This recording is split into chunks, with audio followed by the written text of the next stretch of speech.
ರಾಜ್ಯದ ಸಾಲಗಾರ ಸಿಎಂಗಳು ಯಾರ್ಯಾರು ಎಷ್ಟೆಷ್ಟು ಸಾಲ ಮಾಡಿದ್ರು ಕುಮಾರಸ್ವಾಮಿ ಅವರು ಹೇಳಿರುವಂತದ್ದು ಸತ್ಯನಾ?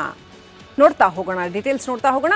ಎಸ್.ಎಂ. ಕೃಷ್ಣ ಅವರ ಕಾಲದಲ್ಲಿ ಸಾಲ 3,590 ಕೋಟಿ ಸಾಲ ಇತ್ತು. ಅನಂತರದಲ್ಲಿ ಧರಮ್ ಸಿಂಗ್ ಅವರ ಕಾಲದಲ್ಲಿ 15,635 ಕೋಟಿ ರೂಪಾಯಿಗಳಷ್ಟು ಸಾಲ ಆಯಿತು. ನೆಕ್ಸ್ಟ್ ಇನ್ನು ಎಚ್.ಡಿ. ಕುಮಾರಸ್ವಾಮಿ ಅವರ ಕಾಲದಲ್ಲಿ 3,540. ನೋಡಿ, ಎಸ್.ಎಂ. ಕೃಷ್ಣ ಪೀರಿಯಡ್ಗೂ ಎಚ್.ಡಿ. ಕುಮಾರಸ್ವಾಮಿ ಅವರ ಪೀರಿಯಡ್ಗೂ ಟೈಮ್ ಗ್ಯಾಪ್ ತುಂಬ ಇದೆ. ಆ ನಂತರದಲ್ಲಿ ಎಚ್.ಡಿ. ಕುಮಾರಸ್ವಾಮಿ ಅವರ ಟೈಮಲ್ಲಿ 3,545 ಕೋಟಿ, ಕಡಿಮೆ ಮೊತ್ತದ ಸಾಲ ಕಂಪ್ಯಾರಿಟಿವ್ಲಿ.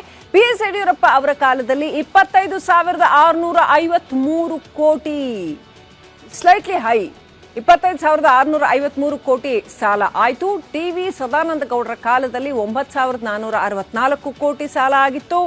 ಜಗದೀಶ್ ಶೆಟ್ಟರ್ ಅವರ ಕಾಲದಲ್ಲಿ 13,464 ಕೋಟಿ ಸಾಲ ಆಗಿತ್ತು. ಇನ್ನು ಸಿದ್ದರಾಮಯ್ಯ ಅವರ ಕಾಲದಲ್ಲಿ 5 ಲಕ್ಷ ಕೋಟಿ ಪ್ಲಸ್, ಇನ್ನೂ ಕೂಡ ಸಮಯ ಇದೆ, ಹಾಗಾಗಿ 5 ಲಕ್ಷ ಕೋಟಿ ಪ್ಲಸ್ ಸಾಲ. ಯೋಚನೆ ಮಾಡಿದ್ರೆ ತಲೆ ಗಿಮ್ ಅನ್ನತ್ತೆ.